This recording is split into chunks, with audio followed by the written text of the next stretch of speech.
you to Harry and Meg who are joining us today.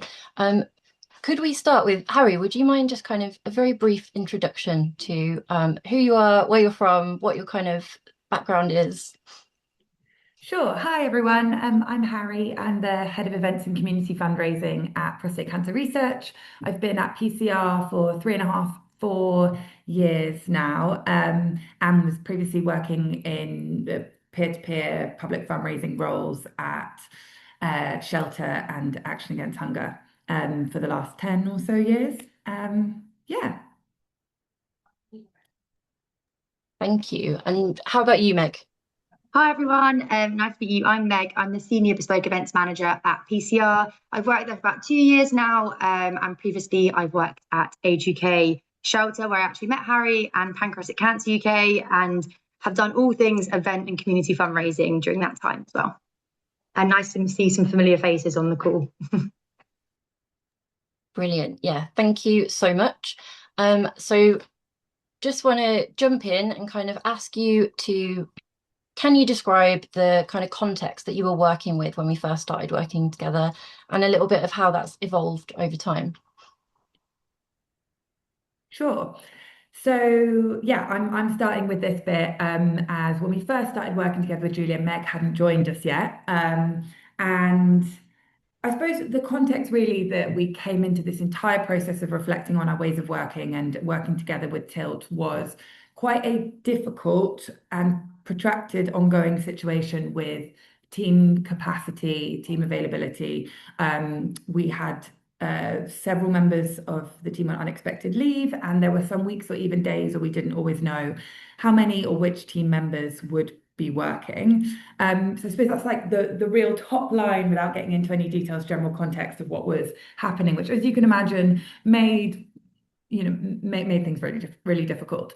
And we obviously had the option to drop some of those activities and just to say, okay, the people who aren't here right now, we won't be able to do any of those activities.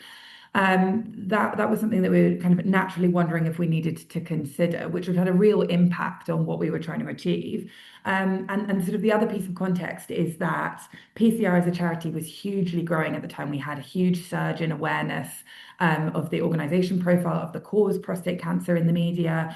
Our events team was growing. Our income, we were in a really great place with income growing, more opportunities coming in. At the time, we were also trying to establish fundraising in the US and develop new products here in the UK. So there was so much opportunity. And really, I wanted to find a solution to try to make it work, I suppose, and not have to drop some of those things without burning out the team and causing undue stress. And I suppose it's just worth quickly saying before we go any further that this is absolutely not about any of the individuals. These situations, when kind of fluctuating capacity and shifting dynamics are in play, are naturally tricky. It's not about any kind of individual here, but about how we as a team could cope with a changing situation and how we'd be like better set up to manage that. And I guess we're going to talk about a lot of it over the course of this conversation about what happened there. But the place we've been able to kind of get to now by working with Tilt and by putting these changes to our ways of working in place have allowed us to handle those situations much better when they have arisen, to be able to be a lot more kind of organized and predictable with our workload. Crucially, to prioritize what needs to happen. If the situation changes for whatever reason, whatever kind of thing comes our way, how can we collectively come together and work out what is the most valuable use of our time to have impact for PCR and enjoy what we're doing, and really crucially to have shared ownership of that prioritized work. Yeah, I think even most people will be used to that shifting dynamic thing, even with like summer coming up, where you have people taking leave at different times and overlapping leave and how that's all moving around. So in a kind of fairly low level way, but that kind of can happen anytime in lots of different Mhm. ways, and people are used to having to deal with that type of shift. Yeah, Um, absolutely. Or even just new opportunities coming up that we yeah, weren't necessarily aware of. It sort of all comes down to the same thing of best laid plans. exactly. So, Yes. And I think something that really stood out for us was how proactive you were, that you really saw kind of new ways of working, agile, really thinking about how you did the work as a way of adding value, as a way of doing things differently. rather than being a sort of extra thing or kind of a project in and of itself. So you really saw it as like the solution to the challenge rather than a sort of additional thing that you were going to do. Can you tell us a bit more about that? Yeah, absolutely. I mean, exactly what you just said, Julia, that we did see this as part of the solution, although it was, of course, work and headspace to implement change. It saw it as something that needed to happen to get through it, as opposed to something, to add on to the to-do list. As a kind of sort of touched on, it was quite a unique situation to be in. And the bottom line is we needed to do something, whether, that was dramatically dropping our work and allow, dropping income and things like that, or make a bit of a radical change, or at least it definitely felt radical to us at the time versus where we were before. And some of this was also timing. I was super lucky to go on Tilt's Agile in Action training at that time and to be exposed or re-exposed to some of the kind of like tools and mindset shifts that a more agile approach to teamwork can bring. And so I went through that training, and that allowed me to have a think about that. Could this be the solution to our problem, or could be part of the solution, I suppose. And what was really crucial was that I then had lots of coaching hours with Julia on an ongoing basis throughout that year after having done the course to talk this stuff through live and put it into practice. So we needed a shift. I got bought in through that process myself. I got a bit of senior buy-in from my line manager, from our department director, that this is something we were going to try, and then needed to get buy-in from the team of how we were going to approach this. So the first thing that we did was one of the tools, or one of the formats, I suppose, that I learned about initially on the Agile in Action course was constructive rants. Which I'm sure Julia and the team can explain better. It was a couple of years ago that we actually did it, but a structured format for venting or raising challenges in the ways that we were working. And that was really helpful for two reasons. The first of which was actually really unexpected, which was that through that process, I had thought that we had pretty good psychological safety in the team because we all got on really well. Everyone was very supportive, friendly, good vibe day to day. But it actually became clear through that process that people weren't always willing to be truly honest about like workload issues, about nervousness in raising those kind of issues, or even kind of making mistakes. And so that was the first thing that I learned right up at the beginning, and actually opened the door to sort of a different area, which I won't go into in loads of detail, but really happy to talk about later, which was using Lencioni's 5 functions or 5 dysfunctions of a team to try, which is all about building trust, and how you need trust to get buy-in, and you need buy-in to have accountability, you need accountability to get results. And that opened a whole door to working on that with the team, as well as radical candor, realizing that in order for this shift in ways of working to happen, we needed to be more comfortable with each other and to be truly honest about what was going on. And the other thing that the constructive rant brought up was just shining an absolute light on capacity issues and accountability issues. So kind of coming out of this initial stages of the process, it was super clear at the time that we needed to get through this and to be able to thrive as a team and hit our goals, rather than just sort of survive through the process, was more flexibility. We need clarity on priorities, being able to use our time in the most valuable way. We needed much greater accountability on an individual basis, and alongside that, shared ownership of the team goals. And to me, that was the sort of the promise of what this way of working was offering, and why it felt like part of the solution and worth it, despite the fact that it was a difficult time to be taking on any change. Yeah, brilliant. And I think we've talked about, I think this is a problem that we see across the sector, where it's generally lots of very nice people who get on well and like each other, and we kind of think of that as psychological safety, but actually there's a lot more to being truly psychologically safe in a kind of functional way. And that's where that kind of the pyramid from Lencioni is really useful, because it shows those greater levels of accountability in particular, and like collective thinking, that are really needed to make that big shift in how you think about the work. And I think you did really focus on that kind of shared approach as a team. You took a very human-centered approach, I think. You really wanted to make this work for the people in the team who were, like you said, in a kind of period of flux, a period of change. It was quite tricky, not just for you, but for them as well. So collaboration and innovation, you wanted to survive and collaborate and do that well, but you wanted to thrive as well and kind of innovate and find new ways of doing things. So what things have you tried to kind of create that better environment for that new mindset? Sure. So a few things that I can kind of talk through, and it's worth saying that Meg's going to talk a bit more about the specifics of the tools and the frameworks that we've used, and I'm going to talk a bit more about kind of generally what we were trying to achieve. So yeah, she'll dip back into some of this stuff and give a bit more detail.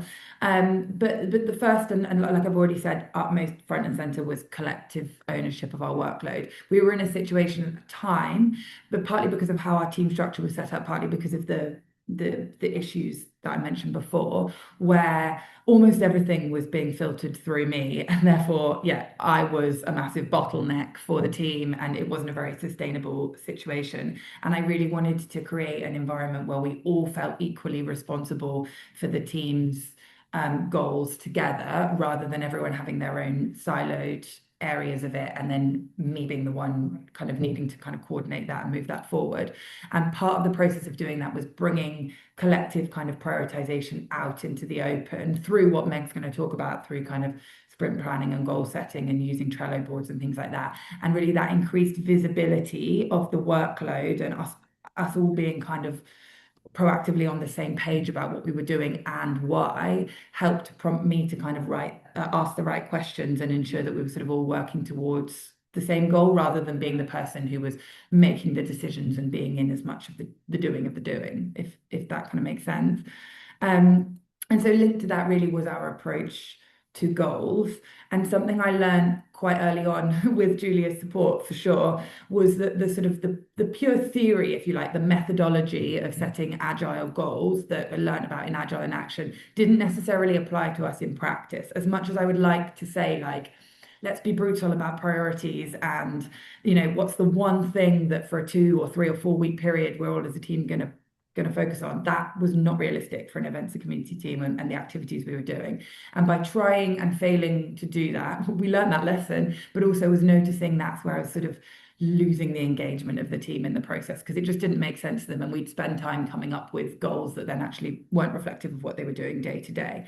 And so where we've kind of landed now, and like I say, Meg's going to talk a bit more about this, is using goals on a top line level for 2 reasons. Firstly, for prioritization, like if when the chips are down, if it's busy, if a new thing comes up, if someone's off, whatever happens, this thing is more important than this thing, for example. But also for recognizing where there is opportunity for truly collaborative work, and working outside of our silos, making those sorts of things more than the sum of their parts. For example, just an example that really sticks in my mind when we were doing this early on, the first time I think it really clicked and was like, oh, this is what Julia was talking about, was setting a collaborative goal for a sprint around festive fundraising ideas. So everyone in the team had different activities they were responsible for, different targets, different timelines. But generally speaking, we all wanted our supporters in different ways to make the most of the Christmas moment, for various different reasons in different ways. And we were able to turn that into a collaborative goal rather than everyone doing a similar sort of thing. Some people would write the copy, some people would come up with the ideas, some people were making assets, and then those were used collaboratively in different ways across different channels and for different audiences. It's a specific example, but was a way that we were able to identify, okay, there are some areas of our work where we are going to need to do multiple things at once, but there are some areas where we can, by having this visibility, come together and work together. And that's really helped to kind of create a space for like more innovation in the team as well. Like we have needed to diversify as a team. We've grown a lot in income, but we're very reliant on a few income channels. And so we've been able to use these ways of working to prioritize a balance between kind of short-term income and longer-term infrastructure improvements, new product development, that kind of thing. Like for example, last quarter, we were in a really like brilliant position where we'd actually hit our fundraising targets for the year. And for the first time ever, I was able to say to the team, we have permission to focus on some things that aren't short-term income, and to collectively agree that instead we'd be focusing on new product development, on those infrastructure improvements, on testing and learning.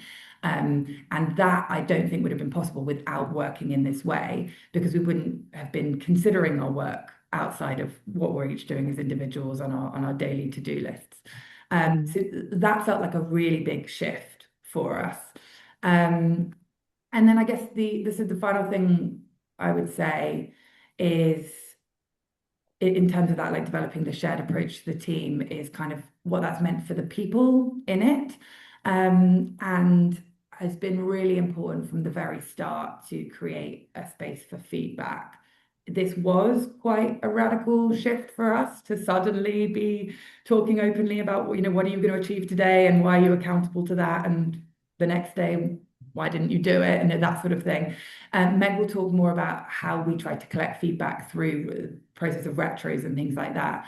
But it was really important to try to build upon that psychological safety I talked about before, recognize when that wasn't working, and then actually sit with Julia quite often, and also with myself. And then when Meg joined us about 6 months later, which was very much needed, with her as well, to identify what feedback we wanted to take. We needed to take on board and change, and what feedback was like a natural part of the discomfort of changing in this work. Having said that, consensus wasn't always possible, and I suppose the reality is like not everybody will love this way of working. It does come with a natural element of like discomfort of being that sort of open and accountable, or trying to be, and a necessity for flexibility from the individuals in the team. And at the end of the day, you know, we made a decision, like I made a decision, you know, alongside the senior management. This was something we're going to be committing to, and we gave the team so much opportunity to kind of feed in, but people did eventually sort of need to come along with us. And that's why it's been really important that as our team has gone on to grow over the course of the last 2-3 years we've been doing this, the team's at least doubled in size, and we've had to have a really important focus on who we're recruiting and what their kind of attitudes and approaches are, almost more important than their direct experience within events fundraising or something like that. I literally actually just came out of an interview where we were talking about this with the candidate, of how that's the most important thing that we're looking for: proactive approach, being willing to be accountable, being willing to be flexible. And so it's been a really, really rewarding process, and has actually been really nice, just also come out of appraisal season, to hear from some of the new starters, people who started towards the end of last year, who said how much they love this way of working, how much value they get from it, and how unique they think it is. So that's been great to hear, because sometimes when you're in the weeds a little bit, it's hard to see the impact that it has on others. And I think all of that represents just how incredibly kind of feedback and, again, human-led you've been throughout.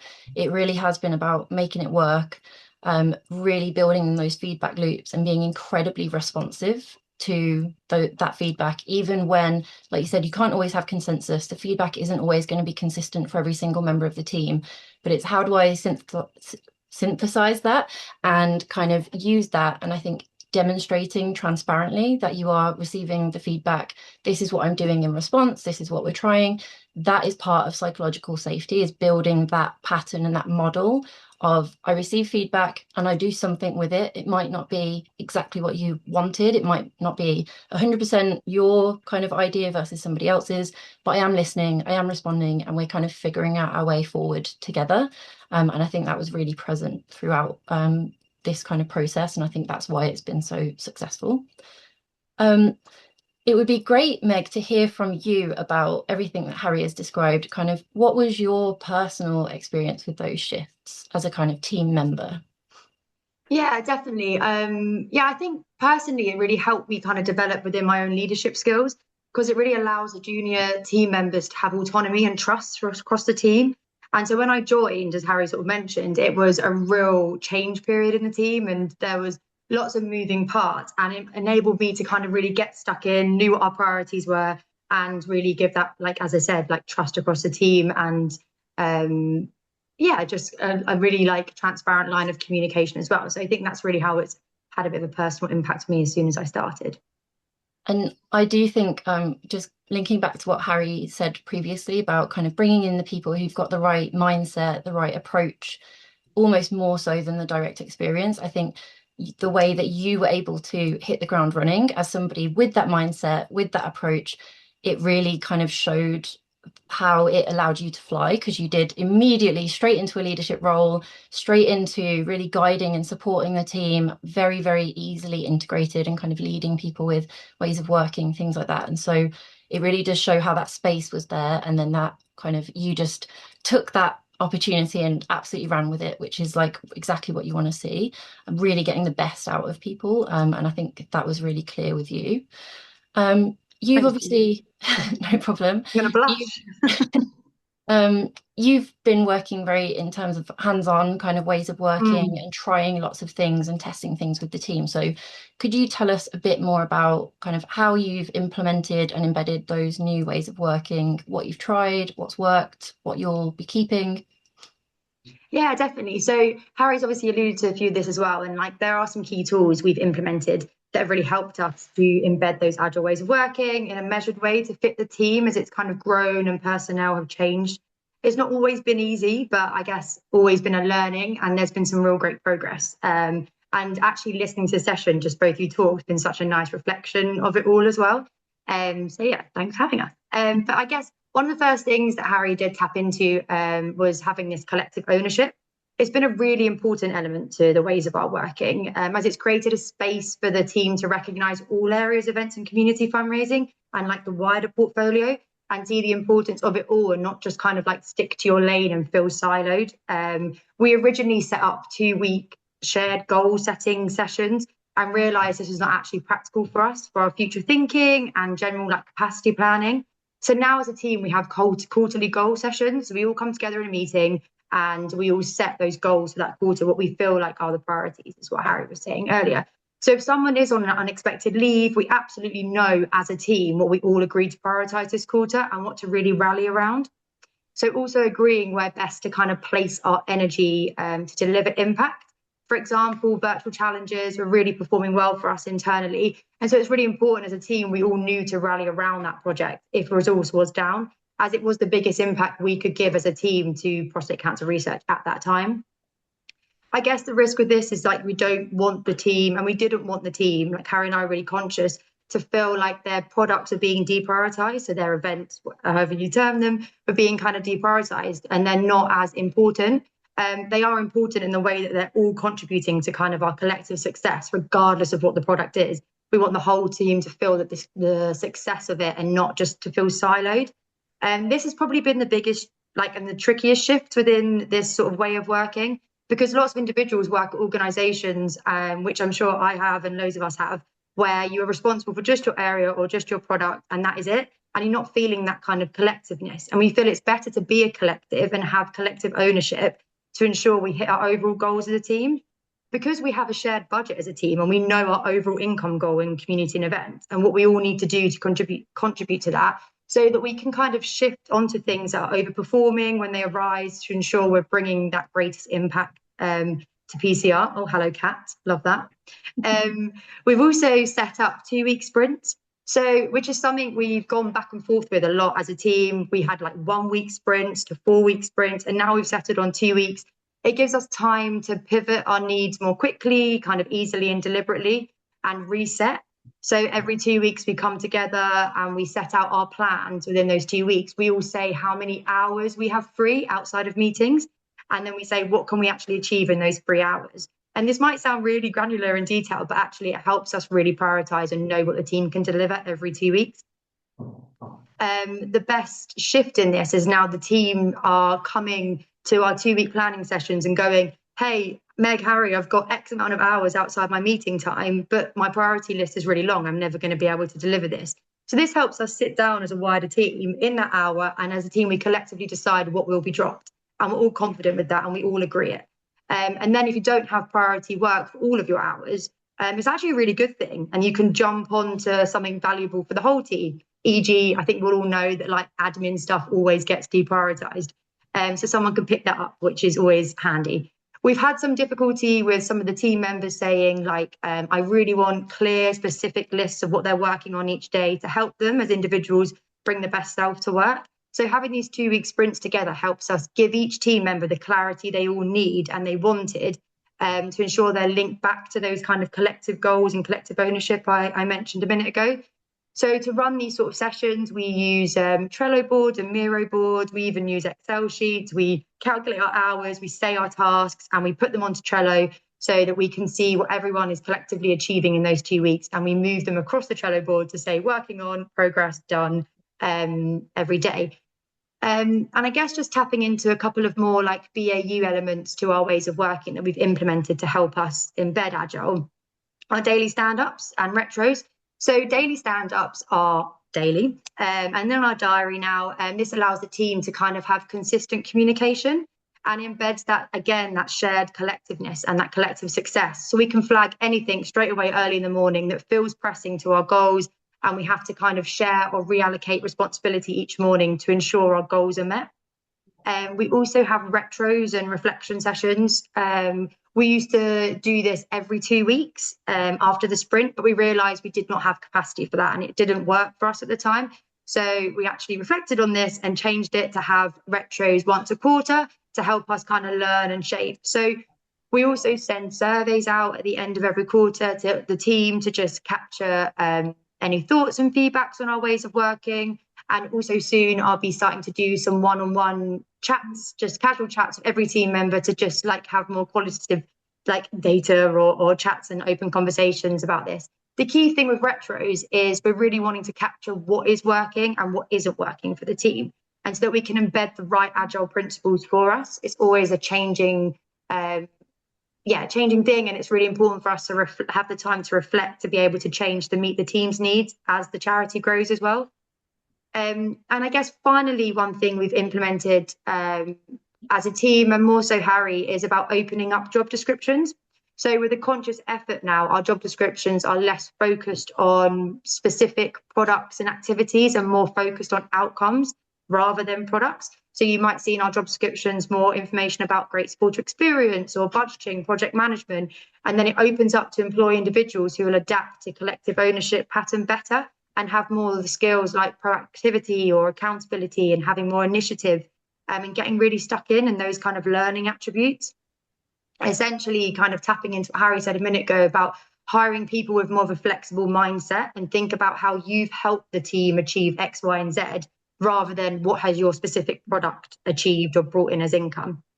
So I think that's a little bit of a snapshot of the ways that we've embedded agile principles to help us achieve our goals. So from the collective ownership goal setting to sprint planning, stand-up, retros, and then finally opening up the job descriptions. I hope that's a bit of a taste of things that we've implemented.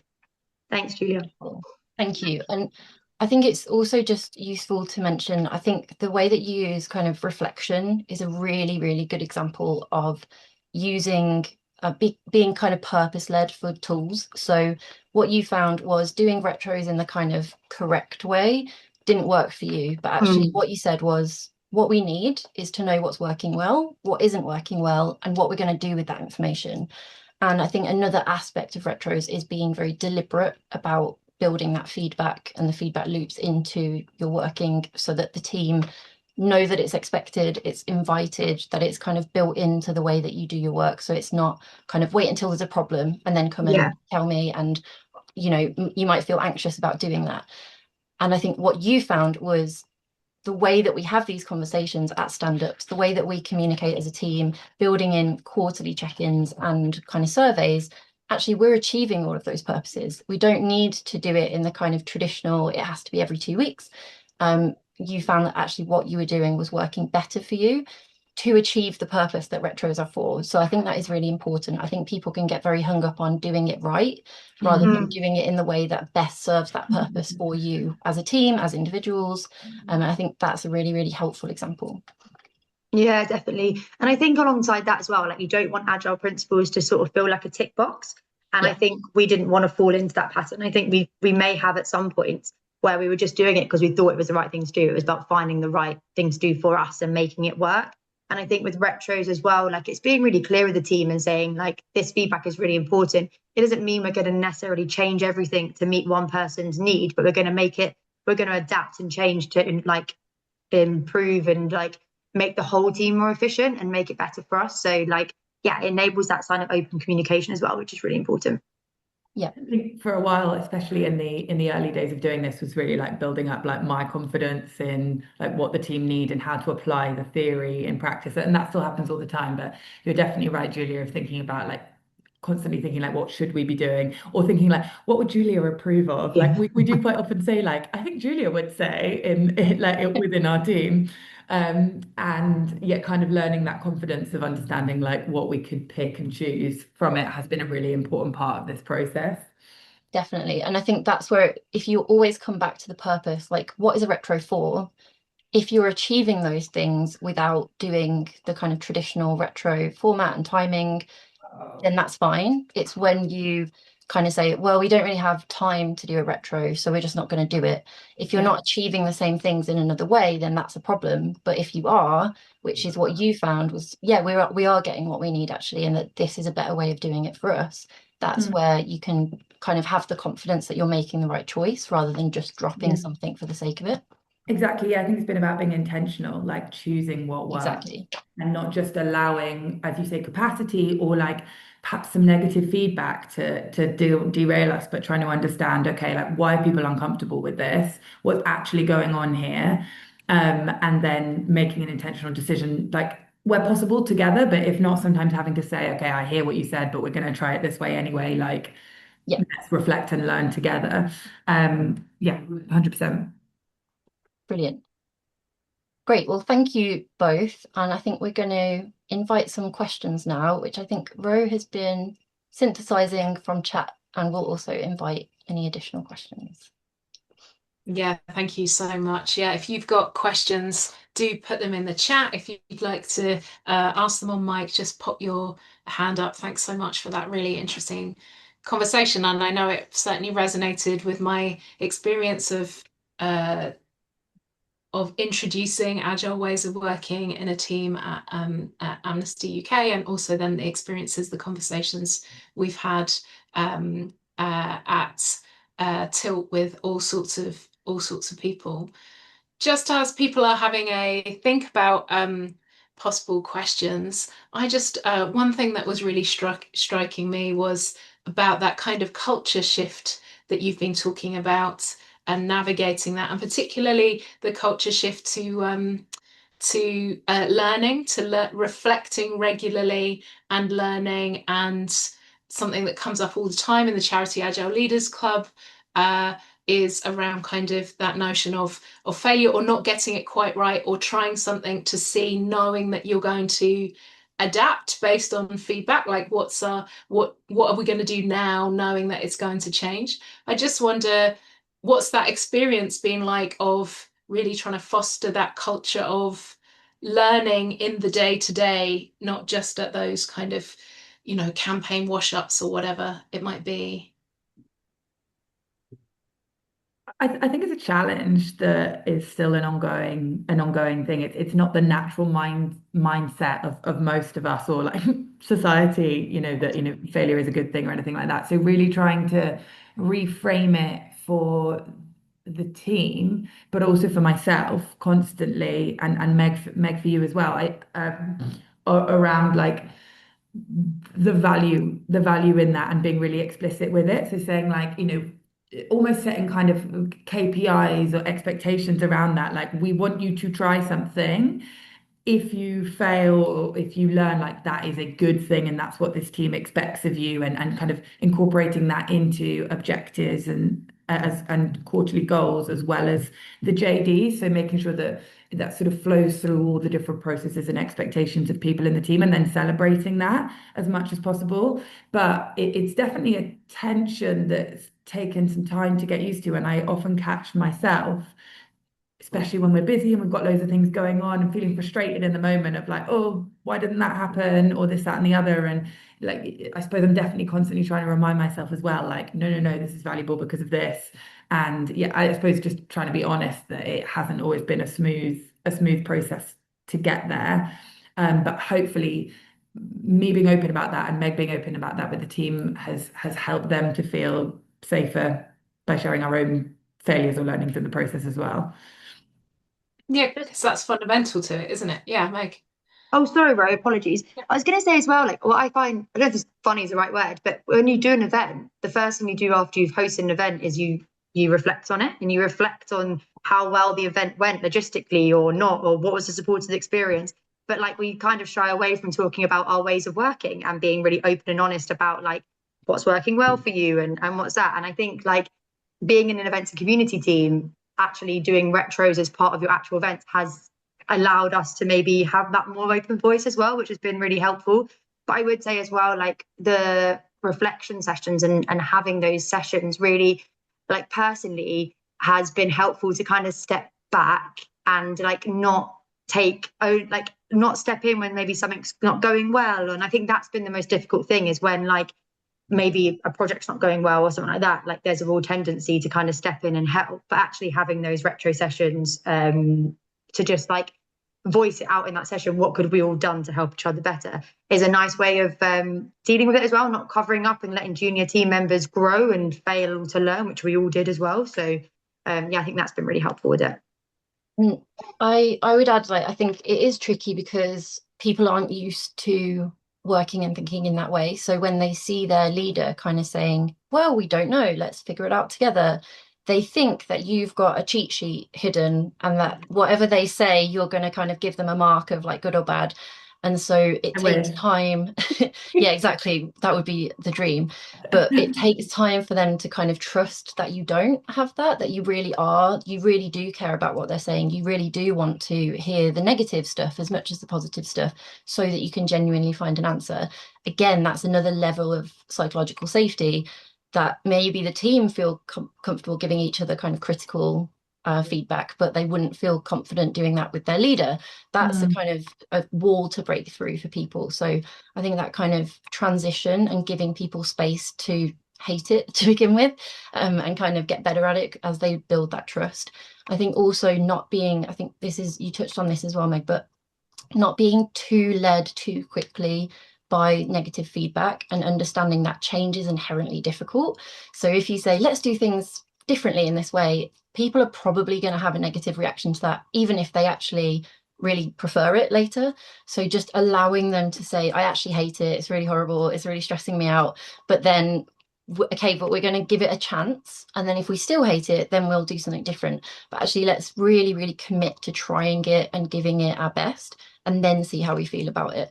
So I think there's a lot of work for leaders. So Harry, you took a strong lead on this, but I think that also is where, Meg, you kind of hit the ground running with the team. You really modeled and led in that as well, and that is even more beneficial, like I said, because having the kind of lead of the team, being the kind of sole owner of it, can be tricky from a psychological safety point of view. So you were a really, really effective sort of peer leader as well. 100%. And in terms of trying to make this work more sustainable, I remember there was a time where, like, if I was on leave myself, we would cancel the retros, we'd cancel the sprint planning or whatever, because it was like, well, you know, none of the rest of the team would be willing or feel confident to do this, or like it just wouldn't, it didn't feel like it could happen at the time. And a really important part of this process was to bring everyone in, like every other members of the team had some like sort of more top line facilitation training, but really just giving them the opportunity to learn on the job and give it a go. Like, why don't you host this stand up? Why don't you host this? And people have all learned. And I do feel really confident now that if I were to leave, and Meg, if you and I were to both leave, that the team would continue with these ways of working, and that there are champions there with it. And we are setting up some members of the team to do some more formal training on this, but really it has just been about the kind of learning on the job. And it's kind of like the next layer of, like, the initial reason of doing this was that I needed to make sure that I wasn't the person making all the decisions in the doing of our work. And then once we had established some ways of working to try and help that, I was like, right, now I need to make sure I'm not the person that's doing all of the ways of working stuff. And yeah, very lucky to have Meg on the team to be kind of taking the lead with this for the last couple of years.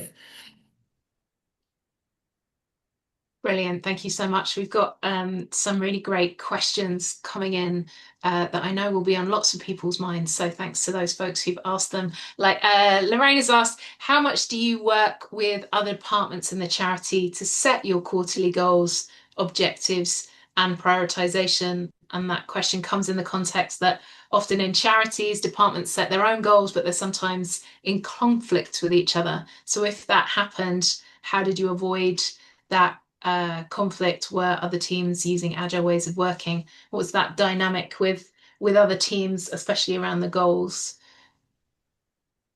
Yeah, great question. Work in progress, big time. It's really difficult. Public fundraising is the only department that uses this actively in the way that we do. I'd say like the individual giving and legacies team also have are using some of these ways of working, but are at quite a different stage in that process than we are and are a smaller team. Other departments, as far as I'm aware from the conversations we've had, not really at all on this level. It's been difficult. I would not say that our goals are super coordinated and linked in to all the other departments all of the time, if not most of the time. Something we're trying to change, but on a case-by-case basis of sort of actually another thing that we always say, as Julia would say, or as Eleanor would say, is like go where the energy is. We found at the very beginning we had a different structure then, but I did try to work with another team in particular within fundraising to get them to do the same thing, and quickly realize like they are not keen for this right now. Whereas there were others who were, and so have kind of gone in that direction to try and build it, and over time have tried to kind of show by doing as opposed to show by telling, and get other people on board with it through that way. But our goals, the quarterly goals specifically, are focused on the events and community team, and then we try to be aware of other things that are happening, and link those in as much as possible. I would love to get to a stage where it is more coordinated, but if I'm really honest with you, we're not there yet, and there's more work to be done. And one really quick thing on that as well is every sprint planning, so every 2 weeks, we make sure every team member we try to do about 20% unexpected work time. So we do I know it sounds like really like granular, but we all save time for all of those requests that we all get all the time from other teams being like, can you do this now? Can you do that now? So that we set our team up to be prepared for any unexpected requests that organizations do need. So we try to work it out and we try, but it is a learning. I think I would also add, I think that point about it kind of the conflict between goals is really important, and I think it links back to what you were talking about in terms of shared goals within the team as well, that where you have those silos, what you are kind of setting up is an inherently sort of adversarial relationship between people. You're saying it's my area versus your area, and we have to fight over the resource. Whereas by creating a more collective ownership of the goals, so it's kind of these are the events and community goals, we all contribute to them in different ways at different times. That helps to break down that kind of adversarial relationship. But it doesn't happen straight away. And I think transition is really important to a lot of this stuff. You can't just say to people, that doesn't exist anymore. Forget that. Because like you said in your question, Lorraine, that is kind of how things are often set up. That's what we're used to. So it does take time to kind of unpick a bit of that and to stop people feeling defensive about their particular area. It also requires follow through. And that's what's very difficult at a kind of upper kind of management level, the kind of organizational level. It's easier at a team level to follow through as a team lead. At the departmental and organizational level, you really need your trustees to say, oh, actually, you might have these two different teams and we did more of this stuff, but this team contributed a lot to that. So they're both valuable. But what often happens is they say, well, that team didn't bring in any income, so why are they here? And actually what you've asked them to do is to contribute to the other area. If that happens, you really break the trust any trust that you have built, and that's what people are afraid of. That's what stops people from wanting to think more collectively. They're afraid of not having their sort of flag in the ground that says, I did this. And so it requires you to really think that through, and what's going to happen at the end of the year when we kind of look at the final kind of results, what happens at the exec level, what happens at the trustees level. And we know trustees are inherently quite risk averse and quite income driven. which they're very much encouraged to be, and I completely understand, but we have to factor that in. Whereas at a team level, that's where you can start thinking about the same goals, but in a more agile way. So in that less agile environment, but being more agile about what you've been given.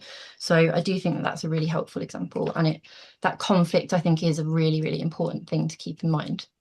Mm. I I think think it's why it's important that collaborative work and stuff, sorry, Ro, is in objectives as well. So it's something we're now like moving to a place where we want to work more actively with the partnerships team, for example, on employee fundraising, which is not something that a PCR has does as much of as other organizations. And so like working with the partnerships team to make sure it's in the objectives for their team members as well as ours, and try to come up with, collaborative goals and things like that together. And then in terms of what's within our control, we can then feed that into our quarterly goals or our sprint goals or whatever it is. We can't necessarily, say that that's going to happen on their side, but maybe they'll see how we're working and want to get involved in that a bit more going forward. Well, they'll have to see how it goes. Yeah, I think that's a great example of that transition. You start with what you can control, then you go to what you might be able to influence, and then you kind of work with that level until you can influence more and you kind of expand that sort of bubble of influence. So yeah, that's what good transition looks like. It's not going to be all in one go, and it's not going to be one super smooth line. It's going to be kind of stages and working through them and building up what you can do next. And I also think there's something there to something you've talked about, Harry, in terms of sustainability. If you've now got a whole team who can talk about the shared goals that they have when talking with other teams, when in the work they're doing, or in the kind of, more informal conversation that goes on, then it's not just reliant on like one or two team leaders to be doing that negotiation with another siloed team, because everybody, like, you're building that out in like all different directions. And I think that's really powerful for like those generative conversations, nurturing Mm. possibilities, the shoots of where is it, but also finding where the energy is. If you're going to go where the energy is, you got to know where that is. That's so Yeah, much easier if you've got a whole team finding that out all the time through all the work that they're doing with their colleagues, anyway, than it is like, just in leadership meetings across Yeah. departments. Brilliant. Laura has given us our second really fantastic question, which is about the timing of making this change, which I think builds on nicely from what we've just been talking about. How did you come to an agreement of just going for it as a new way of working? Did you get everybody on board first?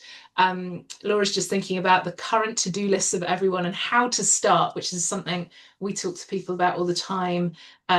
So can you tell us a bit about the timing of that change and that moment of going, okay, now, now we start? yeah. I guess it was like as I kind of saying at the beginning, like a little bit out of desperation at the time in terms of the situation that we were in. Like we need to do something. So that was kind of the impetus behind it. Um, the it was clear to me, like coming out of that agile action course and the first conversations with Julia, like there is so much to improve here. Like that, look at all of these different tools and this massive mindset shift, and what can we do next? And to be honest, we just went with the main thing that seemed like the quickest win, lowest hanging fruit or whatever, and could start to solve the issues, which was using Trello board, or like the Kanban board approach, to all visualize our workloads in one place collectively rather than having it all in different notebooks and things like that. And that in itself was a Can I just big shift. very quickly jump in? I just want to really highlight the point was about visualizing all of that work, the transparency, the kind of shared place where all that information lived, which happened to be Trello, but it doesn't have to be Trello. It was very much about, like you said, that visualization and kind of let's just get all this stuff that's on to-do lists, it's on everyone's paper to-do list, let's put it in a place that we can all look at. And that was where you kind of chose Yes. to start. Yeah, 100%. And I suppose that, like I bring that up because that was just the first thing that we started. And no, I did not get everyone on board first. I tried to through that constructive rant process, but also I didn't pitch it at the time. Maybe because I didn't even realize at the time, like we are going to completely transform everything we do, and this is going to be a big time shift. It was like, why don't we try and use Trello? Because I think it could help with this, this, and this, and built upon it from there. And hopefully that meant that it felt a little bit less overwhelming in terms of that thing, the to-do list you're talking about, Laura, of like, how can I just completely change everything that we're doing when I have a million and one other things to do? It was like, let's try and transition to Trello and from notebooks or whatever. And that in itself took several months. This was not quick change at all. And people kind of bought in over time at different speeds, and it was not linear. But yeah, that's kind of how we got agreement to go, and we built upon it because it felt like a natural evolution from that point. And I think the reason that I often recommend starting with that visualization of the work, and actually this was very informed by the work I did with Rose's team at Amnesty International, is it allows you to figure out where to go next most of the time. Because one of the things that it without fail shows us is that we've got way too much work planned, that it's an impossible amount of work. And actually, that's why it always feels like we're catching up. And so by visualizing it, that doesn't immediately mean, oh, well, we'll just cut half of it off the board. But it does allow you to really transparently say, oh, this is not humanly possible. We have to do something about it. Then you can start noticing patterns. You can start having better conversations about capacity and workload and stress and all those kinds of things. If you can't make the changes yourselves in terms of deprioritizing things or streamlining things, you can start the conversations with leadership, with evidence to demonstrate how it's not possible, and something's going to give, something has to give. So it's a really good place to start to kind of notice, almost certainly we're planning way too much work, and then kind of noticing those themes and patterns that help you to understand what is the work that consistently doesn't get done, why is that, what do we need to do with that, so therefore what are the kind of next steps to help us to make our workloads more predictable, manageable, focused on delivering impact, like goal led rather than just whatever's coming up next or whatever's the last thing that somebody asked you for. That kind of thing is often, again, that's what makes us feel like we're constantly on the balls of our feet, just constantly reacting instead of kind of stepping back and making active decisions about what to deliver. And so visualizing that is a really, really good starting point for all those types of conversations. Julia, just on that as well, and Laura, just to your point, if I was to like go into a team now and like try and like implement it, I do think like even starting off with like a retro and just like being like, what don't you like about your way of working and what do you like? And I think like sometimes when you talk to a team and like they feel like their voice has been heard, especially with hybrid ways of working as well, I think it's it allows people to feel like, oh, they're considering that I want to enjoy my job and I want to enjoy my ways of working, and I could be getting burnt out because I am taking on too much. And I think like this, when you look at all the tools and everything that is part of agile principles, it can feel really overwhelming to someone who's like, what is going on? But when you sort of like communicate it in a way of going, look, our to-do list is far too big, guys. I really want us to like enjoy what we're doing and make sure it feels like sustainable.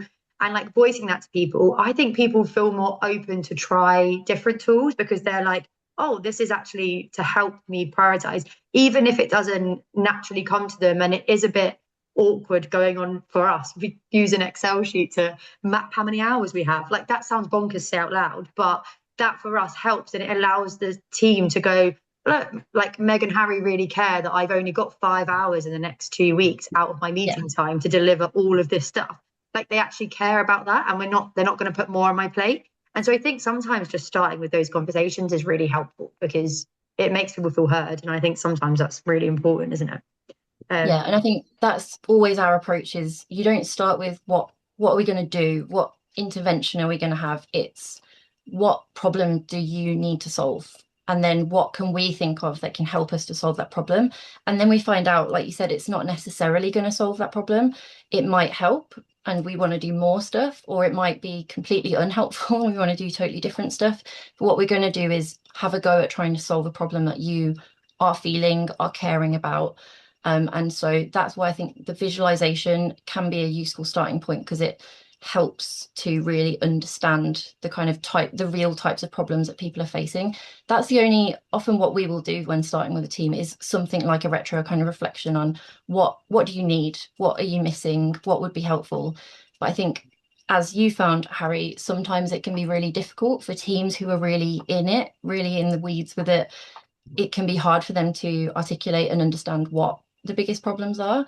So it's the visualization is a really good kind of step in actually identifying and kind of highlighting real problems in progress.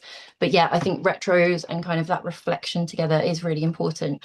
And if you feel like you did, Harry, that you aren't getting to the meat of the issue, that doesn't make it not worthwhile. That just makes it the first step in a process, and you come back to it and you can dig into it more, you can come to it fresh, whatever works for your team. But like you said, Meg, like really trying to extract like what do we care about, what do we need, what would make our lives better.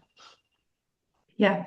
And that's sort of what the constructive ramp was meant to be, was to be that sort of like early retro. And like I say, the things we learned from that were capacity is an issue and accountability is an issue.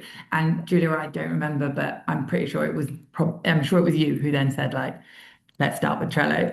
Therefore, because for the exact reason that you've just said, of like it could solve some of these problems, or it could start to solve some of these problems, or start the process of it. And so that's how we ended up there first, I'm sure. And I think actually, yeah, capacity is always a problem. Like it's very consistently something that people are talking about. It's definitely something that your team are going to be worried about unless it's something you've really worked on and tackled already.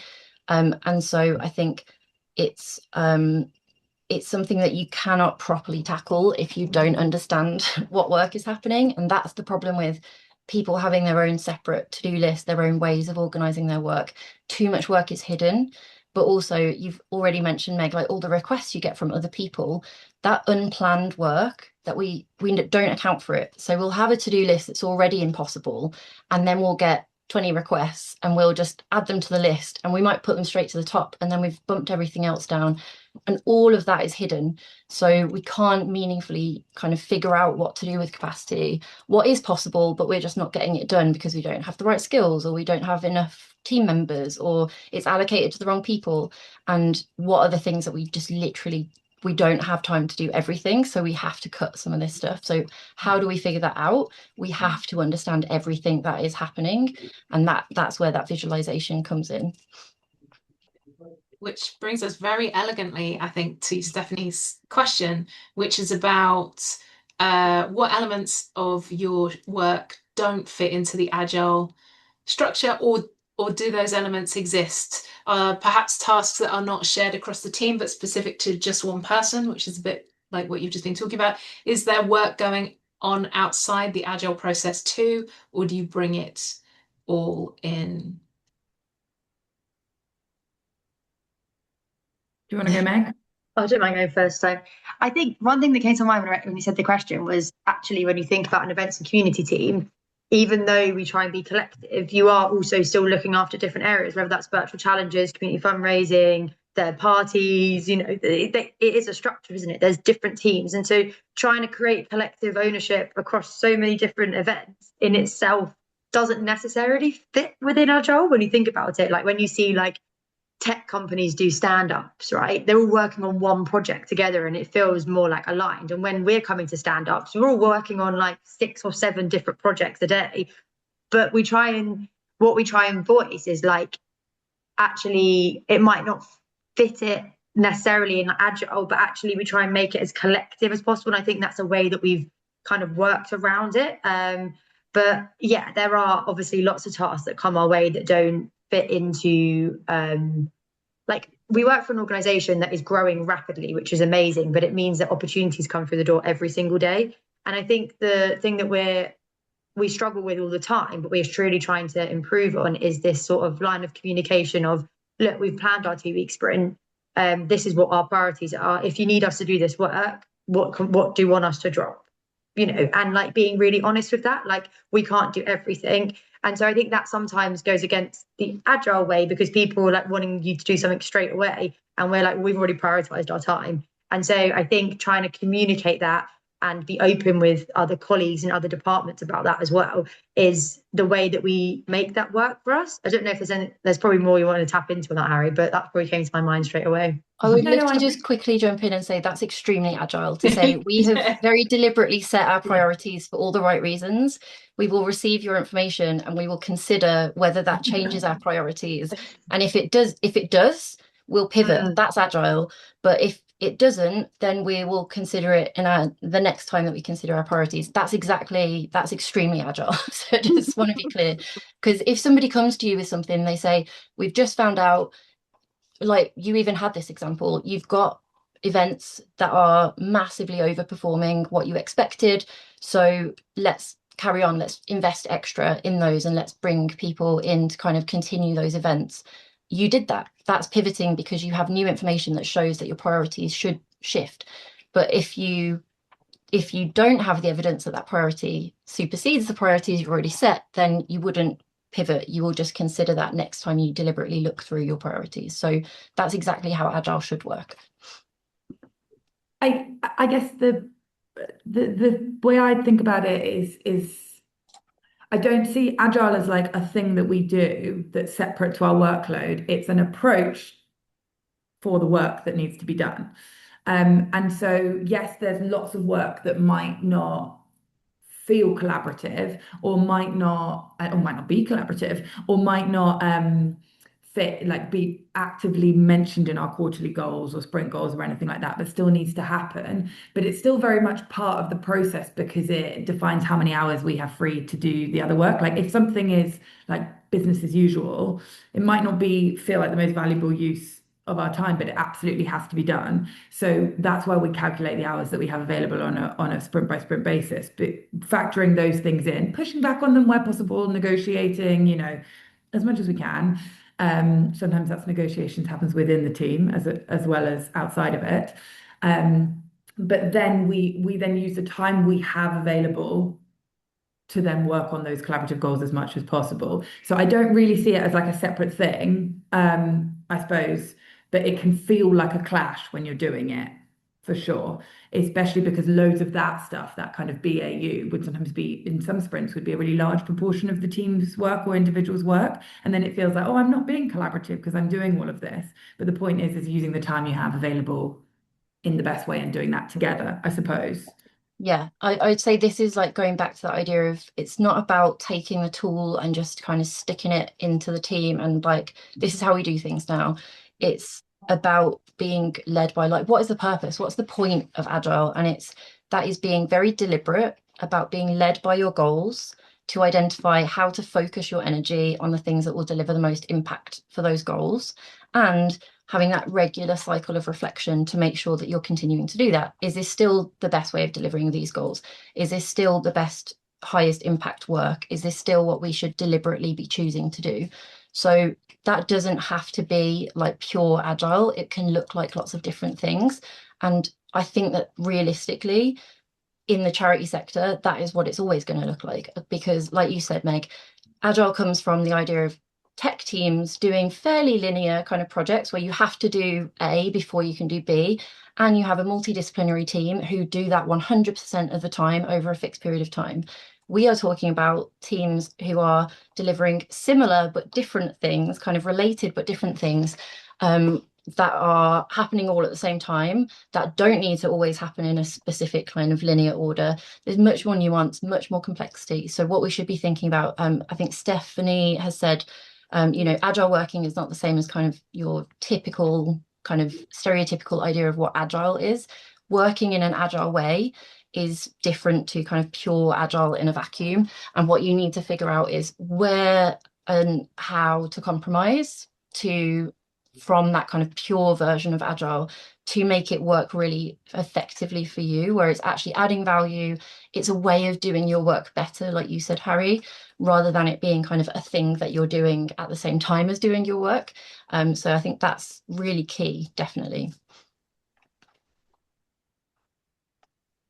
Yeah, I think people on the Agile in Action course get bored with me going, it's not about the tools. Like, it's great that you're really interested in whatever tool, but what is the thing that we're doing? And actually, if I think about my experience, it really resonates with Meg, which is like we already like like once a year on a away day spent time reflecting on ways of working, but we did it once a year in an away day and we came up with like, okay, what do we want to try?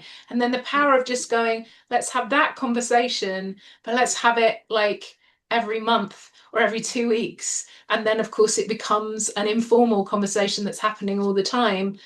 Didn't involve any specific tools, didn't involve Scrum, didn't involve any agile jargon. And the same with the visualization, however you do it. It's like, do we know what's on everybody's plate? Like, have we done that? Have we seen that? How, like, any number of ways of doing that, all of which are about that kind of agile as the mindset, as the approach, even if you don't use the word agile, like to think about that kind of shift. And also it's then very invitational because I've never met a person who doesn't have ideas about how things could be better in their workplace. And so you're creating the space for like, what ideas, what have you already tried, all of that kind of stuff. And I think I wanted to add something about that as well, that the problem with doing it once a year at the away day as well is that it then puts a lot of onus on especially junior members of your team to come forward with critical feedback or that kind of thing, and to share negative experiences. And there's also obviously like power imbalances there, you know, in with gender, class, race, all sorts of reasons why people might feel more uncomfortable coming forward with particular kind of feedback. And what you're doing by making it just a part of how we communicate with each other, this is what we're always going to be all doing. It makes less onus on them to have to kind of stick their neck out. It makes it something we all just do that. And that's just a natural part of how we function as a team. And it makes it much easier for people to do that. I'm not saying it makes it, you know, super straightforward, easy peasy, but it hopefully makes more space for people to do that more comfortably. And so you get to that quicker. And I think probably a lot of people on this call are people who are more established, more confident, have like good experience. But if you're thinking about especially like newer members of your team, like how do we really make it so they are able to bring those ideas, bring those kind of experiences, and we can really learn from all those people as well. And so I do think that that is really, really important. And I just very quickly to add to that as well, just going back to Stephanie's question and what you've talked about, Meg, in terms of we'll receive the request, but we've already set our priorities. So I'm just going to set your expectation and then I'm going to take it back to my priorities to kind of figure out, can I do this now or does it need to wait till the next time we plan? That's a really, really helpful mechanism as well for less confident, more junior people who just don't really like the confrontation of saying no to especially senior people. You're not asking them to say yes or no to that piece of work. You're saying, I'm not allowed to say yes or no to this piece of work. I have to put it into the machine. So I will take it to the machine and I'll let you know what the machine says. So you depersonalize that kind of requesting system where people kind of say, I need this now. You say, I'm not allowed to say yes to that. I have to go and ask the machine. And so by putting it through your process, that helps people to push back on things that they probably wouldn't feel comfortable doing otherwise, which again helps you to manage your capacity, but also understand what work is happening so they don't just hide it and try and get it done kind of privately because they don't want to kind of cause an issue. You're encouraging that to be like just the way we communicate with each other. Yeah. And I think, oh, go on, Harry, sorry. Sorry. I'll say quickly, I think what you just said there, Julia, about encouraging is really important because I think one of the biggest learnings on my side is that like if someone asks me to do something, I'm naturally just gonna do it. Like I am, like that's just how I work. I'm like, yeah, of course I'll help. Yeah, of course I'll do it. And if you're leading a team, like the worst thing is that like if I'm going, yeah, I'm just covering this bit of work, even though I've been telling everyone else to push back on the priority. So for me, that's been one of the biggest learnings because it's actually stopped me. And I'm still learning, like I'm still trying on that journey, as they say. But yeah, trying to like practice what we preach. Definitely. Yeah, Sorry, model Harry. good behaviors. Yeah, no, all good. I was just going to say, I feel like there's a big gray area here as well of like, if you are listening to this and thinking like, well, there's no way that I could push back on all of that. And that feels really extreme. And like, well, what if the CEO, what if the manager says like, all of like, this does not need to be like a total black and white approach and isn't for us. Just to be really clear, we are constantly reprioritizing, constantly picking up stuff that wasn't in the sprint, and more than I would probably like, not necessarily sticking to what we've already just said. And there is a gray area there where we can say, like, okay, we don't have time to do that, but if it's really needed, we're then going to go back and reprioritize. It's not just like come back to us in 2 weeks or come back to us in a quarter. Well, Absolutely. let's speak then, kind of thing. That's not really practical. And it wouldn't be acceptable, to be honest, like for what the organization expects of us right now. And so, but what it has made is it's made it an intentional process. Instead of just saying yes without thinking about it, it's been like, okay, we now know we're going to need to find time to do this. Like, yes, annoying, we've been told last minute, let's feed back on that when we can. And we feel more empowered to feedback because we have this process that really visualizes that it's a problem. But the reality is we're very often still doing that thing we've been asked to do. But we have a mechanism to go and try and drop something else if when That's it. That's really that's the idea of like pivoting based on new information. So Yeah. again, you're not leaving that up to the junior member of staff who gets a request from a senior member of staff and they go, oh, I was feeling really stressed, but I'm going to have to add it to my to-do list and just get on with it. They're able to come back to the team and say, I've received this request, like, do I do it? And we make a collective decision of, yes, we do need to do that. But actually, it doesn't have to be you on your own, or maybe you're not the best person, you're already at capacity. We can manage that together. And I think someone else can do that. Exactly. Yeah. Somebody else can take something off you. I think it's a great example as well of the idea of like when and how to compromise. You know, if the CEO comes to you and says, I need this right now, the pure agile response is justify to me how that is a better way of meeting our shared goals than what we have currently prioritized over the next 2 weeks. If you can't, it will get reprioritized in 2 weeks. And if we decide it isn't the best way of delivering our goals, we won't do it. That's not realistic. We understand that that's not a realistic way to respond to the CEO on something they feel really strongly about. So that's a compromise that you can make, but that is still new information that has altered your priorities. The only bit that you're compromising on is what you consider to be useful information in terms of what your priorities are. The CEO asking you for it can be what you consider to be a priority. That's fine. Even if that's not pure agile way of thinking about it, we can say that's a compromise that we have. If someone's senior enough demand something immediately, that is a good enough reason for us to kind of reprioritize what we're doing. But again, we bring that back to the team and we say, we do have to do this. What does that mean? Does that impact anybody in particular? Do we need to move things around? Do we need to delay something else? What conversations do we need to have with other teams? Those kinds of things. So again, it's not just receive that request and panic and add it to my to-do list and desperately try and get everything done. It's how does this affect our kind of collective workload? To be fair to our CEO, like if we did say that to him, I actually do think of all CEOs I've worked for, he would probably be like, you know what, fair play. But some CEOs will take that better than others, but but it's okay if that's a good enough reason for you to reprioritize. Whereas in pure agile, I've just thought of something else that I wonder I would have thought about beforehand, which is it sounds like there's loads of time and meetings that are needed to make this work. And I'm wondering, like, if I don't want to put words in anyone's mouth, but if anyone's thinking that, because like that is the case to an extent and has been part of the challenge of making this work, has been finding time within the busy schedule to add in this structure of like daily stand-ups, fortnightly sprint planning, and then now quarterly retros as opposed to fortnightly. And that was part of the challenge, finding that right balance. We did not have that immediately. We went back and forth on loads of different structures and just eventually have found a bit of a compromise on what works for us. And now that we're sort of out of the other side of the difficult establishing time, we can see the value that putting that extra time in brings, and to giving us, making us more effective with the rest of the time that we do have.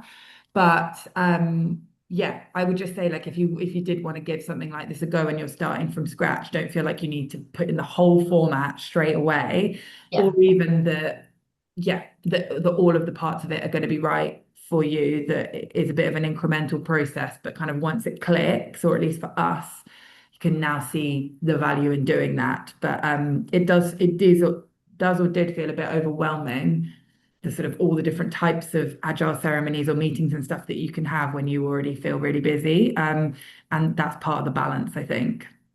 What I would add to that though as well is to bear in mind that just because time isn't written down doesn't mean that you're not using it.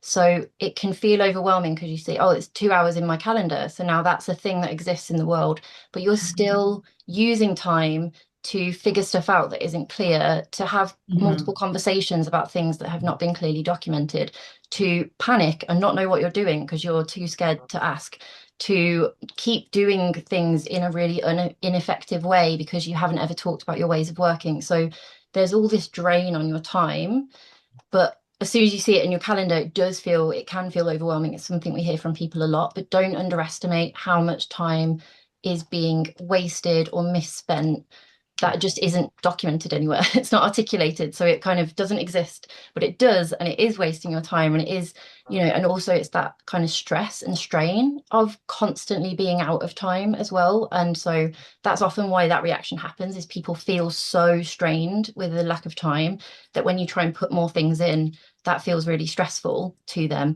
But actually the point of that time is to be better organized, to articulate things more clearly, to support each other more effectively, to manage that capacity and workload better.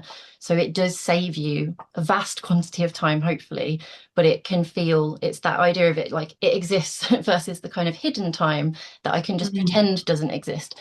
And I think that is also very important to think about from both time, but also kind of agile as well.